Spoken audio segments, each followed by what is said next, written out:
Good day, I'm Tamara McHale, and this is your JIS News for Monday, August 15.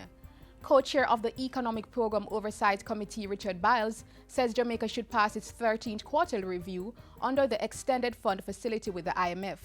Mr. Biles says all the major macroeconomic markers are pointing in the right direction, and Jamaica surpassed the IMF targets for both the primary balance and the net international reserves for the period April to June 2016.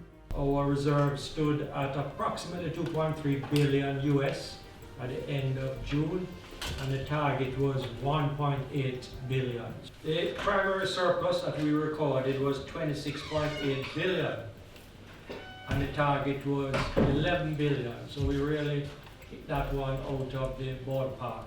He says the debt to GDP ratio estimated at 120.2% as at March 2016 is also lower than the IMF target. Remember, this is a big target that we're chasing. We started the program at 145%. We were 136.6% in the last year, and we're now 120.2%.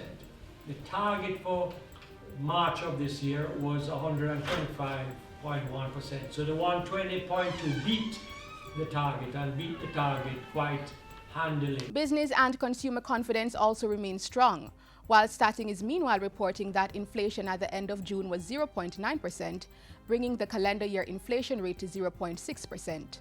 An IMF team is currently in the island reviewing Jamaica's performance for the first quarter of the 2016-2017 fiscal year.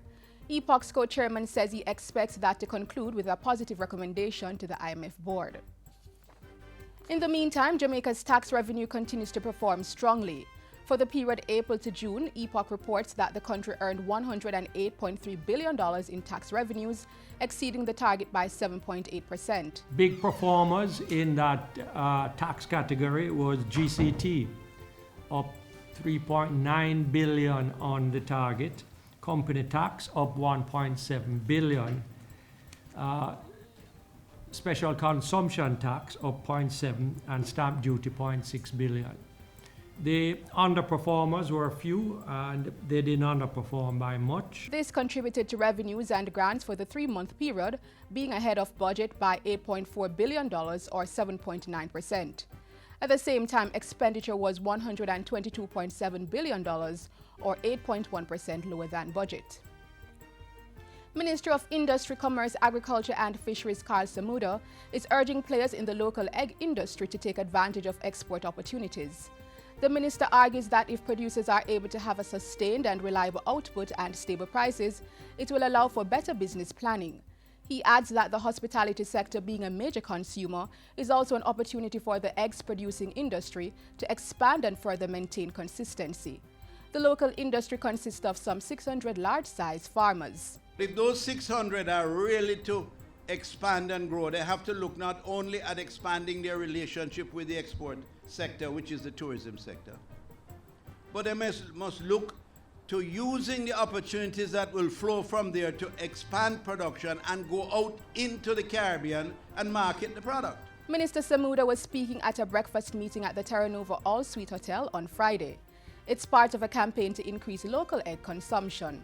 Postal services have been restored to 57 communities in Steertown and adjoining districts in St. Ann with last week's commissioning of a mobile unit. The mobile post office was officially opened on Friday by Minister of Science, Energy and Technology, Dr. Andrew Wheatley. It's an initiative of the Postal Corporation of Jamaica. Dr. Wheatley says the mobile service forms part of moves to modernize the postal sector to ensure its continued relevance. This, ladies and gentlemen, is a bold and important initiative which is keeping with the department's modernization plans, as well as its mandate of ensuring access to affordable postal services for all Jamaicans. This will redound to the benefit of all the communities, and especially pensioners and the aged who depend on the postal services for its many offerings. Reggae Rocks Brazil is off and running as Prime Minister Andrew Holness officially opened Jamaica House in Rio de Janeiro on Saturday. The Hospitality House represents a Jamaica Tourist Board collaboration with some of the island's most recognized brands. In his address at the opening, Prime Minister Holness had high praises for the many opportunities that are being created for Destination Jamaica through the initiative. For her part, Sport Minister Oliver Green says the staging of Jamaica House was a celebration of all things Jamaican, from music to history to culture and hospitality. Jamaica House will operate daily from 7 p.m. to midnight until August 21 at the Jockey Club in south of Rio. It will feature top reggae artists including Ioctane, Nature, Luciano and Kimani Miley.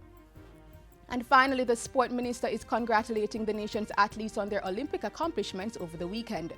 Minister Grange released a statement expressing high praises for Usain Bolt and Elaine Thompson, who both acquired gold medals in the 100-meter men and women finals. Bolt became the first athlete to win the 100-meter dash at 3 consecutive Olympic Games, a record that Minister Grange believes will stand for a very long time. He's truly a legend. His name will be etched in the annals of history. And even as she expressed delight at Jamaica's new women's Olympic champion Elaine Thompson, the Sport Minister also congratulated Shelley Ann Fraser-Price, who placed 3rd in the 100-meter women's final. Minister Grange is also urging Jamaicans to continue supporting all the other athletes representing the country at the Rio Games. Jamaica appreciates your effort. The fact that you are our flag bearers and you are at the center of Brand Jamaica and that you have made it to Rio, we want to say that you have done Jamaica proud. And that's it for JIS News today. I'm Tamara McHale. Thanks for watching.